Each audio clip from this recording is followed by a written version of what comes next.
पाठ अम्ल क्षार लवण में से क्वेश्चन 5 को हल करेंगे ना। तो इसमें हम देखेंगे कि निम्न अभिक्रियाओं के लिए संतुलित समीकरण लिखना है और अभिक्रिया लिखनी है, ठीक है। तो जैसे पहला है ए नंबर, तनु सल्फ्यूरिक अम्ल की दानेदार जिंक से अभिक्रिया करते हैं। तो देखो तनु सल्फ्यूरिक अम्ल यानी तनु का मतलब होता है कि तनु सल्फ्यूरिक अम्ल एक शांत, तनु का मतलब पतला है ना, H2S बोलेंगे यहाँ। और जिंक, दानेदार जिंक का मतलब होता है जिंक धातु, इसकी अभिक्रिया कराते हैं। तो मैंने पढ़ाया था पहले आपको कि जब अम्लों की धातुओं के साथ अभिक्रिया होती है तो लवण प्लस हाइड्रोजन गैस बनता है। हाइड्रोजन गैस कैसा होती है? हाइड्रोजन गैस फटफट की ध्वनि के साथ जलती है, ठीक है। अब देखो तो क्या करेगा, एक तरह की विस्थापन अभिक्रिया भी है, क्योंकि जिंक धातु हाइड्रोजन को हाइड्रोजन सल्फेट में से विस्थापित कर देगी और क्या बनाएगी? जिंक सल्फेट बनाएगी और हाइड्रोजन गैस देगी। अब देखो, अब देखते हैं हमें ये संतुलित है कि नहीं। देखो जिंक का यहाँ पर एक है, संतुलित कैसे देखते हैं कि जितने अभिकारक यहाँ पर, अभिकारक के परमाणु यहाँ पर हैं, उतने ही यहाँ पर होने चाहिए। तो देखो अभिकारक में जिंक का एक है तो उत्पाद में भी जिंक का एक है, सल्फर का यहाँ पर अभिकारक में एक है, सल्फर का यहाँ पर एक है, और ऑक्सीजन का अभिकारक में 4 है, ऑक्सीजन के यहाँ भी 4 है, और हाइड्रोजन के अभिकारक में 2 है, तो उत्पाद में भी हाइड्रोजन के 2 है। इसका मतलब ये संतुलित रासायनिक समीकरण है ना। अब 2 नंबर देखते हैं, तनु हाइड्रोक्लोरिक अम्ल मैग्नीशियम पट्टी के साथ अभिक्रिया करती है। तो देखो ये भी वही हो गया कि तनु हाइड्रोक्लोरिक अम्लों की मैग्नीशियम पट्टी यानी मैग्नीशियम धातु में से होती है। मैग्नीशियम धातु की अभिक्रिया कराएंगे हम इससे तनु हाइड्रोक्लोरिक अम्ल यानी HCl से, इससे कहेंगे HCl से। तो क्या बनेगा बताओ, ऊपर वाली अभिक्रिया है धातु है, मैग्नीशियम क्या है? धातु, मैग्नीशियम धातु है। तो मैग्नीशियम धातु अम्लों से अभिक्रिया करेगी तो क्या बनेगा? हाइड्रोजन गैस देगा और क्या बनेगा? लवण बनेगा। तो ये बन जाएगा MgCl2 मैग्नीशियम क्लोराइड और plus hydrogen gas, plus hydrogen gas. ये अभिक्रिया होगी धातुओं की अम्लों के साथ अभिक्रिया। दूसरी तरह से ये अभिक्रिया कौन सी होगी? विस्थापन अभिक्रिया होगी। कौन सी अभिक्रिया होगी? विस्थापन अभिक्रिया, क्योंकि अधिक क्रियाशील धातु उसके विलयन में से कम क्रियाशील तत्व धातु को विस्थापित कर देती है। तो Mg ने क्या कर दिया? हाइड्रोजन को विस्थापित कर दिया और बना दिया magnesium chloride MgCl2 plus hydrogen gas. अब इसको देखते हैं संतुलित है कि नहीं। देखो मैग्नीशियम के यहाँ एक है, यहाँ मैग्नीशियम के एक है, यहाँ हाइड्रोजन के एक है या 2 है हाइड्रोजन के, या क्लोरीन के एक है या क्लोरीन के 2 है। इसमें यहाँ 2 लगा दूं तो ये क्या हो जाएगा? संतुलित हो जाएगा। तो हमको यही आंसर में देना है कि अभिक्रिया लिखिए और इसे संतुलित कीजिए। दो पूछे, 2 चीज बातें पूछ रहे थे, एक तो अभिक्रिया लिखनी है और एक ये संतुलित करना है, ठीक है। देखो अब देखते हैं 5वें का C नंबर, तनु सल्फ्यूरिक अम्ल एल्यूमिनियम चूर्ण के साथ अभिक्रिया करता है। तो देखो यहाँ भी क्या है? एल्यूमिनियम क्या है? चूर्ण मतलब एल्यूमिनियम धातु है, उसे चूर्ण के रूप में ले रहे हैं बस, तो है तो धातु। तो एल्यूमिनियम धातु की अभिक्रिया कैसे कराएंगे? तनु सल्फ्यूरिक अम्ल यानी H2SO4, तनु सल्फ्यूरिक मतलब H2SO4, ठीक है। इससे अब यहाँ भी वही बात होगी, धातुएं अम्ल से अभिक्रिया करते हैं तो क्या होते हैं? हाइड्रोजन गैस देते हैं और लवण बनाते हैं।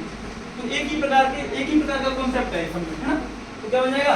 एल्यूमिनियम क्या करेगा? हाइड्रोजन विस्थापित कर देगा। एल्यूमिनियम की सक्रियता ज्यादा होती है, मैंने सक्रियता श्रेणी पढ़ाई थी आपको, क्या थी सक्रियता श्रेणी? सक्रियता श्रेणी में ये थी कि ऊपर वाली धातु उसके विलयन में से निचली वाली धातु को विस्थापित कर देती है। लेकिन जैसे कि सक्रियता श्रेणी में सबसे ऊपर कौन आता है?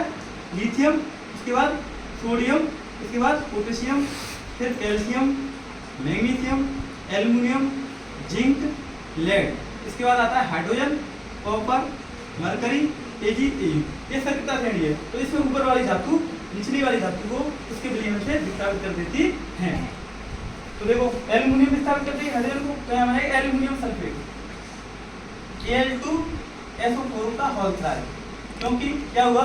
एल्यूमिनियम की संयुक्त 3 होती है जो कि SO4 पर पूरे पे लग जाएगी, और सल्फेट की 2 होती है वो आ गई, तो ये बन गया एल्यूमिनियम सल्फेट, ठीक है। तो यहाँ बन जाएगा हाइड्रोजन गैस, ठीक है बेटा।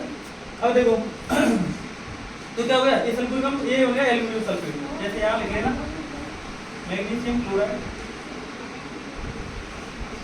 यहाँ हो गया एल्यूमिनियम सल्फेट, एल्यूमिनियम सल्फेट और लिख देता हूँ एल्यूमिनियम सल्फेट। अब इसको देखते हैं ये संतुलित है कि नहीं। एल्यूमिनियम के देखो यहाँ पर 2 है, तो एल्यूमिनियम के यहाँ कितने हैं?